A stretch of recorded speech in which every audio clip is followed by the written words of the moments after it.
फरमाते हैं कि मैं ना मजदूर लेने गया। बगदाद के चौक में मजदूर बैठे होते थे। मेरी उन मजदूरों में से ना एक नौजवान बच्चे पे नजर पड़ी। बड़ा कमजोर सा वजूद था, लेकिन चेहरे पर इबादत का निशान था। माथा बताता था कि नमाज का बड़ा ख्याल रखता है।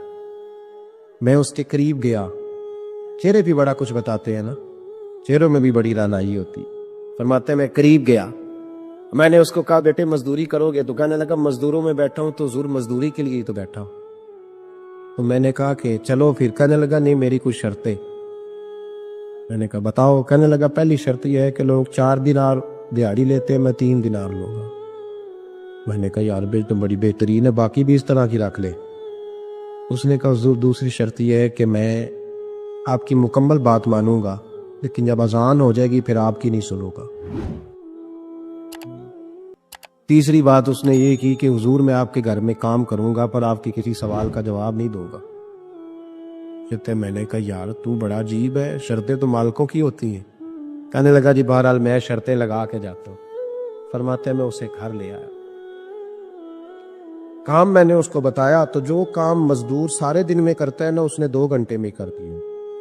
हमारे मजदूर सिगरेट पीने में भी तो आधा घंटा लगाते हैं, वो चाय पीने जाएं तो पौना घंटा। वहां उनको भी तो दयानतदारी करनी चाहिए कि नहीं करनी चाहिए? ने मुआहदा किया है ना जी, तो पूरा उतरना चाहिए ना। कहते 2 घंटे में। अब काम जब बंदा शुरू कराता है तो काम और निकल आता है। कहते काम मैंने उसको और बता दिया, वो करने लगा। उसने मिट्टी निकाल के रखी थी बाहर रास्ते में, तो अजान हो गई जोर की। उसने वहीं कुदाल छोड़ी कही और चलने लगा। तो मेरा बेटा कहने लगा इसको जरा बराबर कर दो। कहने लगे चुप कर जा, तेरे बाप से बात हुई थी, जब अजान होती है तो मैं किसी और की नहीं सुनता, सिर्फ अल्लाह रसूल की सुनता हूं। कहते मस्जिद चला गया, नमाज पढ़ के आया तो दोपहर का वक्त था। मेरी बीबी कहने लगी इसको को खाना खा ले। कहते हमने कहा खाना खा लो। तो कहने लगा मैंने रोजा रखा हो, रमजान भी नहीं था, नफली रोजा रखा। फरमाते हैं शाम हुई, मैंने 3 दिनार दिए। तो मैंने कहा तेरा नाम क्या है? कहने लगा मैंने आपसे कहा था मैं किसी सवाल का जवाब नहीं दूंगा। तो वो चला गया। अगले दिन मैं फिर लेने गया उसे, काम कुछ और निकल आए। तो लोगों ने बताया वो सिर्फ हफ्ते वाले दिन आता है। मैंने कहा क्यों? कहने लगे जी वो कहता है मेरा हफ्ते का खर्चा 3 दिनार है, जब 3 दिनार कमा लेता हूं तो बाकी सारा टाइम अल्लाह रसूल की जिक्र में गुजार दिया करता हूं। फरमाते हैं जी अगले हफ्ते मैं फिर लेने गया। मैंने पूरा हफ्ता इंतजार किया कि काम उसी से कराना है। मैं जब गया तो मैंने कहा चलो। कहने लगा मेरी शर्तें याद है ना? और मैंने कहा याद है भाई, साथ चल। फरमाते काम कराया। 2-3 हफ्ते वो आता रहा। एक हफ्ते में गया तो लोगों ने कहा हुजूर आज नहीं आया। क्यों? कहने लगे बीमार हो गया। कहाँ घर है? कहने लगे बगदाद के कब्रिस्तान के पीछे जो कच्ची आबादी है उसमें रहता है। फरमाते में गया, दरवाजे पे दस्तक दी तो कहने लगा हुजूर आप है? दरवाजा खुला है, आ जाइए।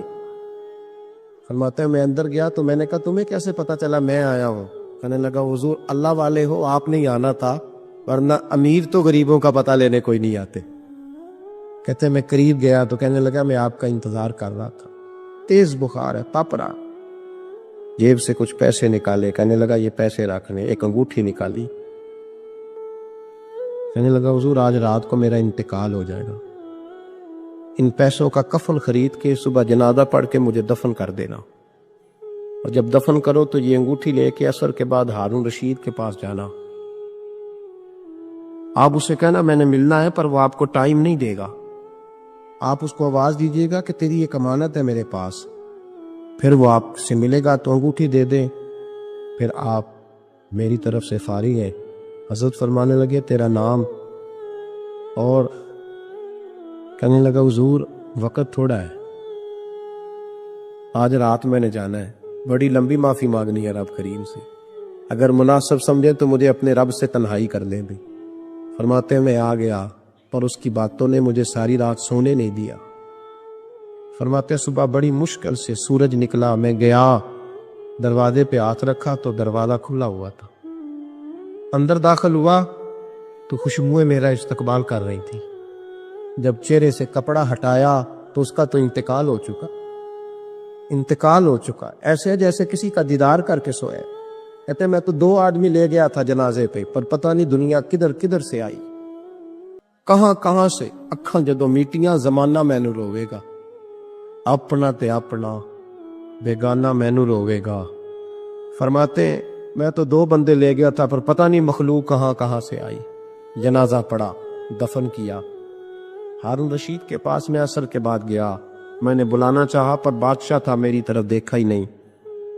मैंने उसको कहा तेरी ये कमानत मेरे पास है। फरमाते हैं मुझे कोने पे ले गया।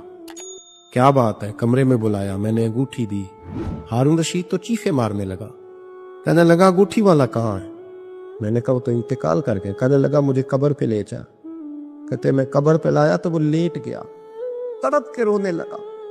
मैंने कहा मेरा कलेजा फट जाएगा, ना उसने कुछ बताया ना तूने बताया, ये कौन था? तो हारून रशीद कहने लगा ये मेरा बेटा था। मैंने कहा तेरा बेटा और मजदूर? कहने लगा हुजूर ये हजरत दाऊद ताई के पास बैठा करता था, उनका मुरीद था। मुझे रोज कहता था अब्बा तूने बड़ी दुनिया इकट्ठी कर लिया, मरते वक्त तुझसे टांगे समेटी नहीं जाएंगी, इतना हिसाब नहीं तू दे सकेगा। मैं इसको समझा देता, इसकी अम्मा समझा देती। ये रोज हमें कहता छोड़ दो, आ जाओ अल्लाह रसूल की बारगाह में झुक जाए। हम समझ। एक दिन ये चला गया, कहने लगा फिर तुम्हारा रास्ता और है और मेरा रास्ता और है। ये सोने की अंगूठी गलती से इसके पास रह गई, गलती से हीरे की अंगूठी चली गई। कहने लगा देखो मेरे बेटे ने आज वो भी वापस कर दी है। फिर तड़प के कहने लगा हारून रशीद था तो ये मेरा बेटा, पर मेरा मुर्शद निकला, मेरा पीर निकला। भाई जिंदगी तो बड़ी थोड़ी है ना। बाबा साहब ने कहा था उठ फरीदा सुते आ, और दाढ़ी आ गया ही पूर, अग्गा लेड़े आ गए, पिछा रह गया ही दूर। उठ फरीदा सुते आ, खलकत वेखन जा, मते कोई मिल जाई बख्शिया ते तू ही बख्शिया जा। उठ फरीदा सुते आ, झाड़ू दे मसीत, तू सुते रब जागदा, तेरी डाडे नाल परीत। मेरा रब हमें भी अपनी बारगाह में कबूल फरमाए।